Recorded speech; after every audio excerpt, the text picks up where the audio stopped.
Hello, everyone, and welcome back to the Outdoor Adventure Series podcast, where we celebrate individuals and families, businesses, and organizations that seek out and promote the exploration, stewardship, conservation, access, and enjoyment of the outdoors. Our guest today is Emanuel Rose. Emanuel is an author, outdoorsman, and marketing expert. As a business executive, he works with individuals in marketing and SEO and helping people get found on the internet.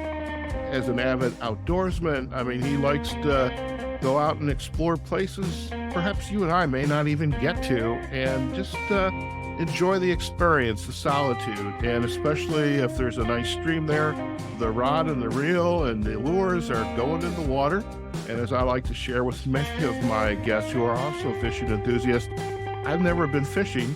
And so this is an opportunity to learn from Emanuel why I should want to go and perhaps join him someday. Who knows, an experience. So I'm excited to hear about that journey, his journey as the creator of an award-winning video about steelheads and what led him to that, as well as what led him to author a book that it's a children's book, but there's also a conservation and stewardship spin to it. So Emanuel, it's a pleasure to have you on the Outdoor Adventure Series podcast.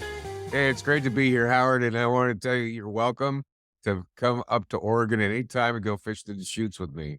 I love it. You know something? I am a very opportunistic podcaster, and that's the beauty of this genre is I get to interview people really throughout the world. And there's some people doing some really cool stuff as you as well. So you know something? I may take you up on that because I haven't been to Oregon yet. Okay, well, let's see. You get a 2-for-1 in that line for sure. Yeah, very good. So Emanuel, before we kind of dive into the book and into the video, share a little bit about your background with our audience. Who's Emanuel Rose? Well, I'm avid outdoorsman, and equal to that passion is my passion for marketing. And so it's kind of a bipolar existence. I live in Southern Oregon, Northern California, and I have access to some of the most amazing wilderness areas in the world. And thank God for the internet and the access I have to people all over the world to do marketing and marketing consulting for. So I have 3 grandkids and no kids of my own, but I married into some grandkids. Okay. And then that's where I'm focused, is taking care of the grandkids, taking care of getting outside and doing enough work to keep my brain engaged. Very good. Now, have you always lived in the Northwest? Yeah, I grew up in the Central Valley of California in a place called Modesto. Okay. And there gets to be 110 there in the summer, and I realized I didn't like that. Okay. Not my thing. So as soon as I could, I left and lived in Seattle and Portland. I'd spent some time actually down in Arizona also. Down in the desert. But always on the West Coast. I'm a West Coast boy. All right. Yeah, I moved I grew up in the Detroit suburbs, moved to Chicago for the half my life, and then had an opportunity to move to Vegas. So I know hot.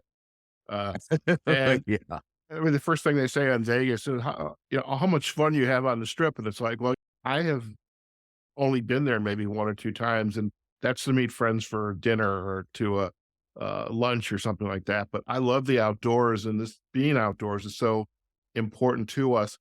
Has the outdoor experience, the solitude to get away from the work, how important has that been throughout your life? I mean, in some ways, it's kind of made me the man that I am, to have the disconnect time. For instance, when I was in my 20s, I walked Tahoe to Yosemite. I did that 2 times, and that walk is 19 days.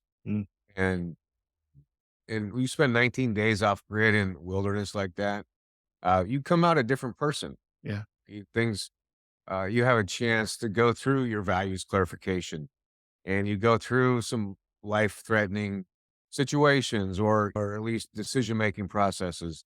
You see some of the most beautiful things in the world that you can only get to by walking. The Grand Canyon of the Tuolumne River in Yosemite is a magical place, and it's locked in time all the way back to John Muir. Yeah. So it's important enough to me that I schedule 1 week a month that's block time, just the same way I schedule my daily prospecting for my business, because it's time to reconnect to being a human versus a production unit. Mhm.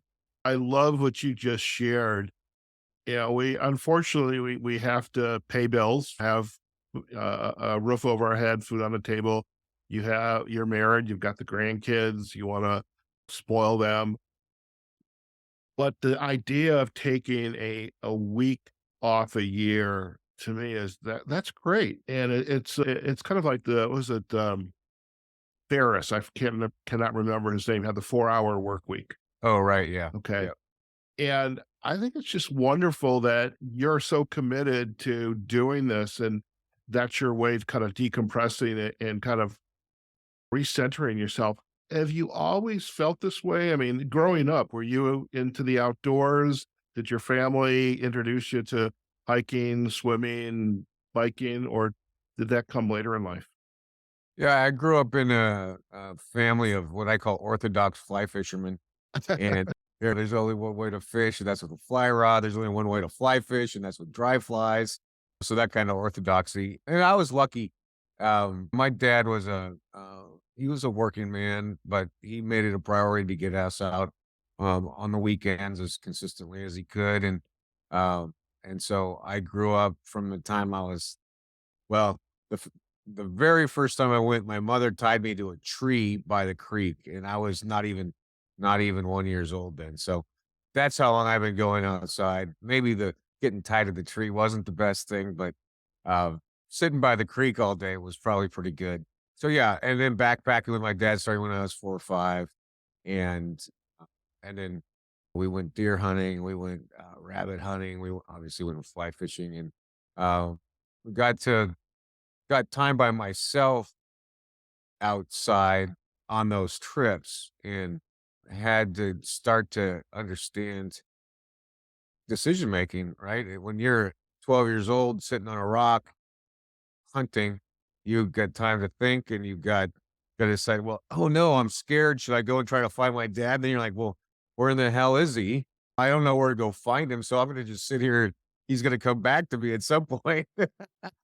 Things like that. So, I was lucky that my dad turned me on to it, and then, I worked at a very good summer camp in Central California that's near Yosemite, and that camp is a wilderness camp in that takes everybody, all the kids backpacking for 3 days and 2 nights, Oh, wow. and so I was on that staff for a long time, and I became a director for a little while. So, you get a deeper appreciation for the transitions that happen in a short amount of time.